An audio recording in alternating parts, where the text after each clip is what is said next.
The first thing Henry Frankenstein gave the monster was life. The second thing was abandonment. He brought a brand new being into the world, looked into his beautiful misshapen head, realized he was going to require more effort than he originally anticipated, and instantly looks for a way out. Across Frankenstein, the Bride of Frankenstein, and the Son of Frankenstein, the poor monster is suffering for his creator's recklessness. And we may call him the monster, but really, he is just a child being punished for his father's mistakes. I'm Antonia Carlotta, and this is Universally Me, the channel for all things Universal and classic horror. My family started Universal Studios, and they made the Universal monster movies, including Frankenstein and the Bride of Frankenstein. This is the tragedy running through Universal's first 3 Frankenstein films. Henry Frankenstein creates life, but he has given no thought to the consequences. He wants the fame, the glory, that godlike feeling. But he's done no work developing the patience, humility, or emotional maturity to actually care for his creation. The moment the monster becomes difficult, frightening, embarrassing, Henry withdraws. And from then on, the monster is forced to carry the consequences that belong to his creator, his father, if you will. Henry's recklessness, his secrecy, his thirst for fame, the increasingly poisoned reputation of the Frankenstein family. The monster experiences the effects of these far more than Henry. The monster does commit some terrible acts. I'm not going to pretend otherwise. And whether intentional or not, or deserved or not, he does drown little Maria. He does kill Fritz and Dr. Waldman. He terrorizes Elizabeth. He goes after Henry. And he ultimately becomes Igor's tool for revenge. But he was never given a chance. In Frankenstein, he enters the world like a child born into the worst possible circumstances. His body assembled through grave robbery, his brain stolen by the assistant Fritz, who dropped the original brain and replaces it with an abnormal one. And this may in fact be Henry's first failure as a father. The brain is maybe one of the most important parts of his creation, and he should have checked on it a little bit more, made sure it's the right one and everything's kosher. But he was way too wrapped up in his own glory to consider anything else. The monster's first moments of life reveal so much about the childhood he has in store, in what we can expect from Henry as a parent. Rather than affection or warmth, he is met with fear, violence, and loneliness right from the start. In our first true moments with the monster, he enters the room slowly and uncertainly. He reaches for the light in this moment of wonder, and it's clear, at least to me, that the monster's instinct is not anger or violence or murder or any of these negative traits of the reputation that he's going to be saddled with in the coming years. But then Fritz enters and torments the monster with fire, and again, Henry is nowhere to be found. The monster is terrified, and with nobody on his side, his fear is interpreted as aggression. And I'd argue he learns a few important lessons here. Fear and vulnerability will be punished. He's guilty until proven innocent. And the only way to stop pain is to become stronger than those who are causing it. Henry responds exactly like an irresponsible parent would when confronted with the damage he's caused. He denies, deflects. He talks as though the problem was something that just showed up versus being something he created. The monster becomes this problem he wants to sedate and destroy before turning back to his own life like nothing ever happened. Henry prioritizes his own recovery, his marriage, family approval. He wants to pretend like his creation never happened. Even before the villagers form their mob, everybody treats the monster as an object rather than a person with any control over what happens to him. Henry creates him, Fritz tortures him, Dr. Waldman sedates and prepares to destroy him. Everybody feels like they have authority over him, and he has no right to his own body. That's what makes the scene with little Maria so important. Maria doesn't know the Frankenstein name. She doesn't know that she's supposed to be scared or wary. So she simply invites him to play. And for a few minutes, it is adorable. They throw flower petals into the lake. They're having so much fun. And when they run out of flower petals, he doesn't want the fun to end. So he picks up little Maria and throws her in, assuming she's going to float too.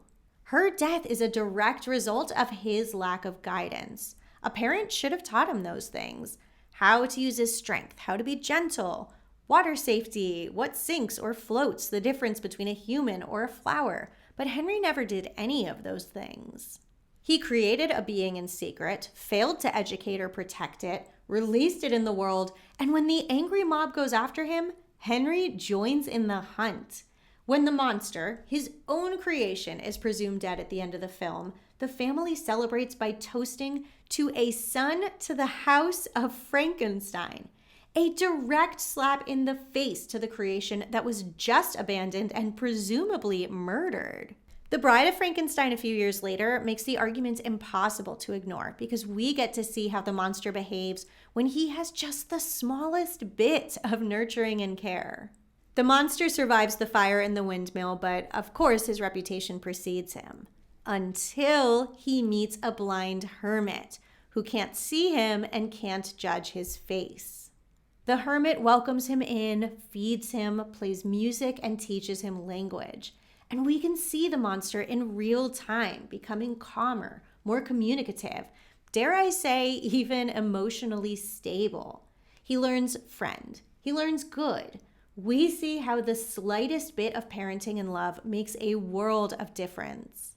Naturally, the outside world shows up and destroys it. And the monster is punished not for what he's done, but for the consequences of what his father Henry lacked, and what people now believe a face like his must eventually do. Every time conditions arise that might make the monster less violent, society comes and messes it up, and his father is nowhere to be found. Dr. Pretorius shows up in The Bride with a different tactic. He speaks gently, he acknowledges the creature's loneliness, and he promises a companion.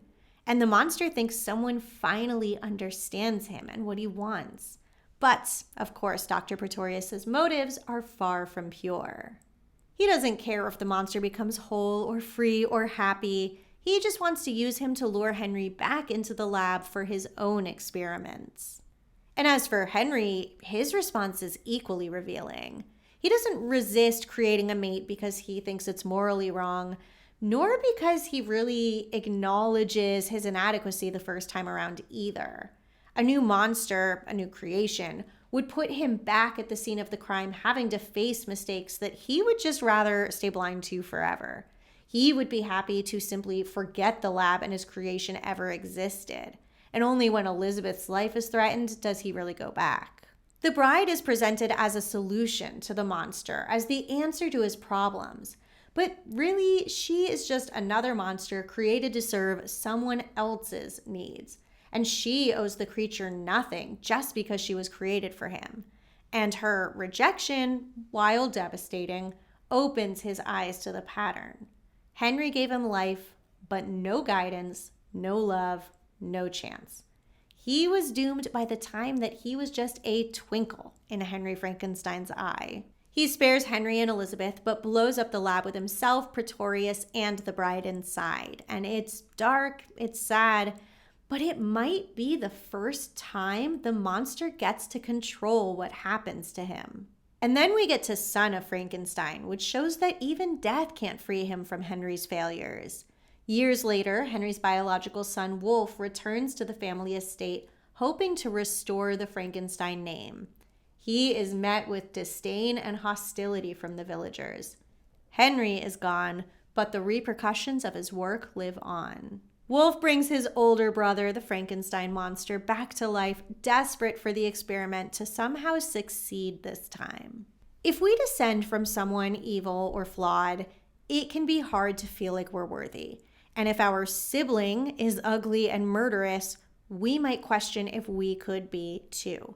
So even when Wolf claims that the experiments are about science, they're really about identity. This is all about his sense of self, his sense of worthiness. And once again, the creature, and yes, a little bit Wolf too, but mostly the creature, is left bearing the burden of Henry's mistakes. The monster's relationship with Wolf's son Peter proves that some part of his original innocence still remains. Peter describes a friendly giant who visits him, and the contrast is so clear. The first Frankenstein child, the monster, feared, maligned, hidden among the ruins. And then Peter, the youngest Frankenstein child, protected by parents and servants, living in relative luxury. With Igor, too, we see that you don't need perfect parenting to make an impact. You just need presence and consistency and maybe a little positive reinforcement. Their bond is genuine enough that the monster grieves when Igor is shot. When the monster kidnaps little Peter but hesitates to kill him, despite everything he's endured, we see he still has a heart or a conscience. My favorite moment is when they're headed up the ladder and Peter gives the monster his hand to help him up. The monster shoots him this look almost of surprise, and they hold hands at the top. The same family, generations apart, completely different upbringings, coming together for just a moment. But it's not enough to save the monster, and he meets his demise after being knocked into a sulfur pit. The villagers then forgive the Frankenstein family, and Wolf leaves town. The legitimate son restores the family name by destroying the abandoned one. Wolf inherited the castle and ultimately even the glory, and the monster inherited blame, anger, isolation, and death.